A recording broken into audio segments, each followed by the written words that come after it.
10ই September প্রতিবন্ধীদের ভাতা বৃদ্ধি সহ 13 দফা দাবিতে রায়গঞ্জ শিলিগুড়ি মোড়ে রাস্তা অবরোধের ডাক দিল পশ্চিমবঙ্গ রাজ্য প্রতিবন্ধী সম্মিলনী। ওই একই দিনে সংগঠনের পক্ষ থেকে সারা রাজ্যে রাস্তা অবরোধ কর্মসূচি পালনের ঘোষণা করা হয়। ভারত সরকার 2016 সালে সংসদে প্রতিবন্ধী অধিকার আইন পাশ করেছে। কেন্দ্রীয় সরকার এই আইন পাশ করার পর সারা ভারতবর্ষের বিভিন্ন রাজ্যে প্রতিবন্ধীদের মাসিক ভাতা 5,000 টাকা ছাড়াও একাধিক সুযোগ সুবিধা প্রদান করছে, কিন্তু পশ্চিমবঙ্গে প্রতিবন্ধীদের হিসেবে 1,000 টাকা দেওয়া হচ্ছে। বর্তমান বাজারে এই টাকা প্রতিবন্ধীদের কিছুই হয় না।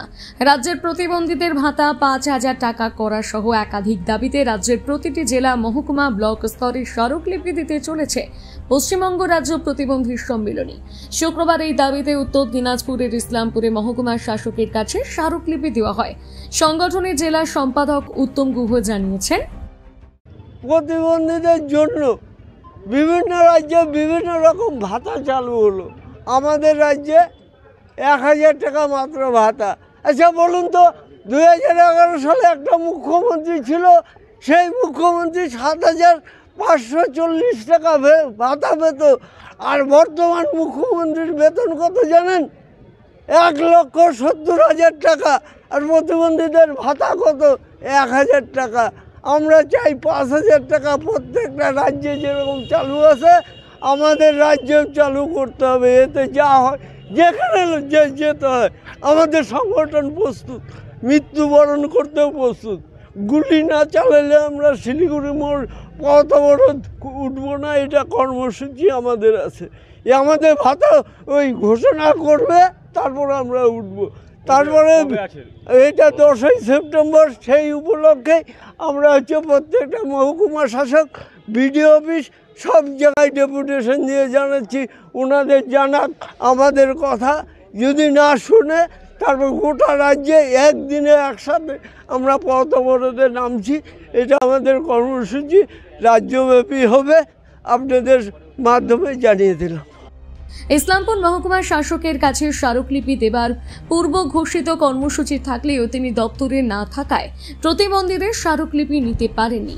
এ নিয়ে মহকুমার শাসক দপ্তরে উত্তেজনা সৃষ্টি হয়। মহকুমার শাসক দপ্তরের এক আধিকারিক প্রতিবন্ধীদের স্মারকলিপি নিলে পরিস্থিতি স্বাভাবিক হয়। এ বিষয়ে প্রতিবন্ধী সম্মেলনের সভাপতি রঘুপতি মুখার্জি জানান, সরকার তাদের বরাদ্দের ক্ষেত্রে ঢালাও বরাদ্দ করছে এবং বিভিন্ন দপ্তরগুলোকে তারা পার্টি অফিস তৃণমূলের পার্টি অফিস বানিয়ে ফেলেছে। সে তার প্রতিবাদে প্রতিবন্ধী সমাজ, আমরা প্রতিবন্ধী সম্মেলনী, আমরা এসডিওর সাথে দেখা করতে চেয়েছিলাম, তাকে ইন্টিমেশন দিয়েছিলাম।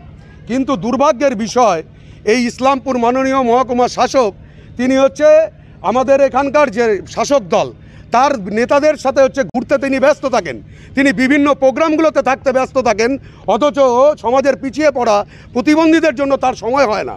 আমরা এসে যখন দেখলাম তিনি সময়টা দিচ্ছেন না, আমরা তার গেটে এখানে বসে গেলাম। আমরা বললাম অনির্দিষ্টকালের জন্য আমরা এখানে বসে থাকবো, দেখি আমাদের কি হয়। আমাদের দাবিটাকে শুনতে হবে, তার দাবিটাকে মানতে হবে। কিন্তু পরবর্তীতে তারা আমাদেরকে খবর দিলেন তিনি নাকি ডেভেলপমেন্টের কাজে আছেন। আমরা প্রতিবন্ধীরা ডেভেলপমেন্টের অন্তরায় নয়, আমরা চাই সমাজের ডেভেলপমেন্টের সাথে প্রতিবন্ধীদেরও ডেভেলপ হোক এবং তাদেরও কাজগুলো হোক, এটা আমরা চাই। উত্তর দিনাজপুর থেকে অনুপ জয়সওয়ালের প্রতিবেদন, নিউজ টুডে।